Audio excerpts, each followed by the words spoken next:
How to change Snapchat date of birth year. So the steps are so simple to follow. Open Snapchat app. After you open Snapchat, go to profile,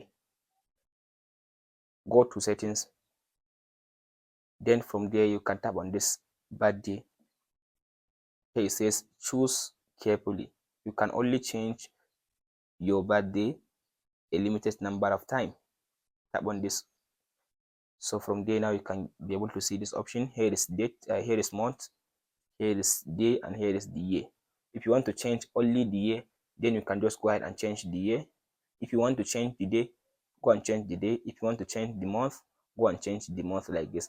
After you finish setting your birthday, tap on this continue button. So from there it will give you your date as consider your actual date and the year that you are currently in. If I tap on this okay, now it will change my birthday on Snapchat. That's it on how to change birthday in Snapchat. Like and subscribe.